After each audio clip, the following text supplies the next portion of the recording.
Hi there, this is Marilyn Fraley. I'm a youth leader for CSM.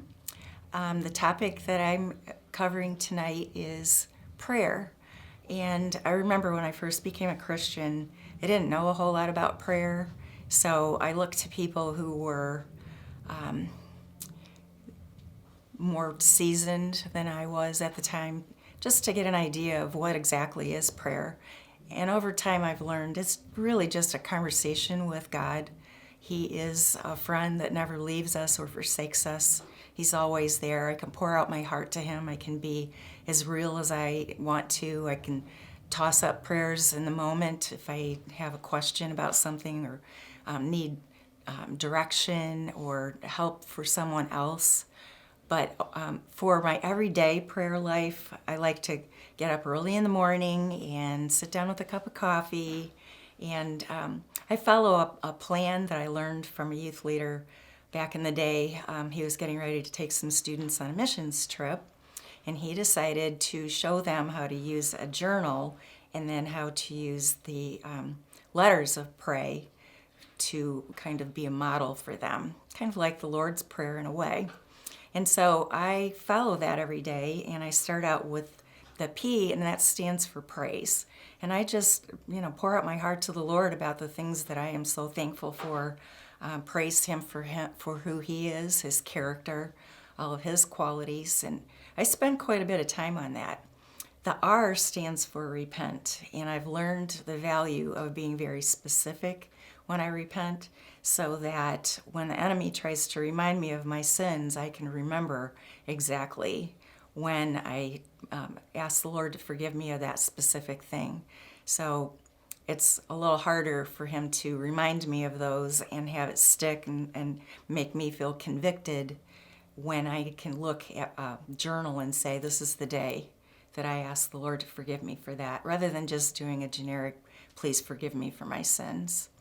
The A stands for ask, and I spend quite a bit of time on that as well, asking for others. I pray for our pastors, I pray for the leaders of our nation. Obviously, I pray for my family, and I pray for people that are on the missions field. I pray for God to bless Israel, for the peace of Jerusalem. I pray that God will raise up workers for the harvest field, and any needs that I'm aware of. Facebook is a great place to find out what people are struggling with and what they're going through. And I look to that too to know what to pray for people in their everyday walk with the Lord. They're maybe struggling with a health issue or just anxiety, stress, any of those kinds of things I pray for. And then the last thing, the Y, stands for myself, yourself. And I pray for wisdom, I pray for clarity of thought, I pray for direction, whatever needs I may have, all of those I list out. And I actually write them in my journal, and then I ask the Lord to show me what I should read in His Word, and that He'll specifically show me what it is He wants to show me for the day. And then usually as I'm reading, something seems to leap off the page at me, and I write that verse down and I ask Him to show me what it is He wants me to learn from that particular verse. So that's my everyday plan, but of course throughout the day I'm asking Him for help with whatever I might be dealing with or what somebody else might be dealing with, or just, having a conversation throughout the day. I try to make it be a real relationship. And just like in any relationship, it's not just me talking. I want Him to talk to me. And one other thing I like to do is just sit with my journal and ask Him to speak to me, whatever He has for me. And I just start writing. And as I start writing those very first words, the rest comes. And it's really interesting to look back over time and to see what I've written down in my journal that He's spoken to my heart. So I challenge you to get a journal. I know Maya brought that up before. Get a journal and write down P, and what are you praising God for? Write down R. Be specific in what you want God to forgive you for as you repent before Him. and then list under A all the things that you want to pray for other people.